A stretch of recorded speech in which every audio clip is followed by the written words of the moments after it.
நாட்டின் நிலைத்தன்மை மற்றும் முன்னேற்றத்திற்கு ஒற்றுமையே அடித்தளமாக இருப்பதால் மக்களை பிரிக்க முயலும் எந்தவொரு குரல்களையும் நாம் நிராகரிக்க வேண்டும். கேபிகேடி எனப்படும் வீடமைப்பு ஊராட்சித்துறை அமைச்சர் ngா கொர்மிங் தனது நோன்பு பெருநாள் வாழ்த்து செய்தியில் அதனை வலியுறுத்தினார். கேபிகேடியின் வேற்றுமையில் ஒற்றுமை என்ற முழக்கத்திற்கு ஏற்ப மலேசியாவின் கலாச்சார பன்முகத்தன்மை நாட்டின் மிகப்பெரிய பலங்களில் ஒன்றாகும். அதனால்தான் பல்வேறு இனங்கள் மற்றும் மதங்களை சேர்ந்த கேபிகேடி ஊழியர்களுடன் சேர்ந்து ஹரிராயா, தீபாவளி, சீன புத்தாண்டு போன்ற முக்கிய பண்டிகைகளை அமைச்சில் கொண்டாடுவதில் பெருமை அடைகிறோம் என்றார் அவர். ஒவ்வொரு மலேசியருக்கும் இந்த முக்கியமான பண்டிகைகளை அமைதியிலும் நல்லிணக்கத்திலும் ஒன்றாக கொண்டாடும் வாய்ப்பு ஓர் ஆசீர்வாதமாகும் என அவர் வருணித்தார்.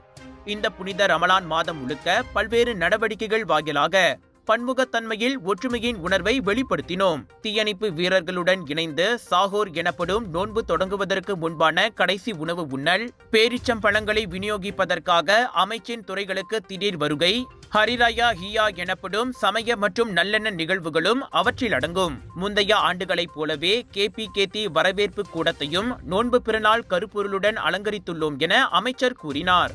முன்னதாக பொது பாதுகாப்பை உறுதி செய்வதில் தீயணைப்பு மற்றும் மீட்பு பணியாளர்கள் அர்ப்பணிப்புடன் பணியாற்றியதற்கு பாராட்டு தெரிவிக்கும் விதமாக குவாலலும்பூரில் தீயணைப்பு மற்றும் மீட்பு பணியாளர்களுடன் சாகோர் உணவு அமர்வையும் அவர் நடத்தினார். பண்டிகை காலத்தில் ஓப் சியாகா ராயா மூலம் பொது பாதுகாப்பை உறுதி செய்ய ஏதுவாக அதன் 70% பணியாளர்களின் விடுமுறை முடக்கப்பட்டுள்ளதும் குறிப்பிடத்தக்கது.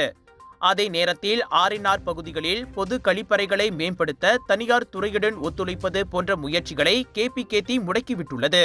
பண்டிகைக்காக பொதுமக்கள் வீடு திரும்பும் போது சுத்தமான மற்றும் வசதியான வசதிகளை வழங்குவதே இந்த முயற்சியின் நோக்கமாகும்.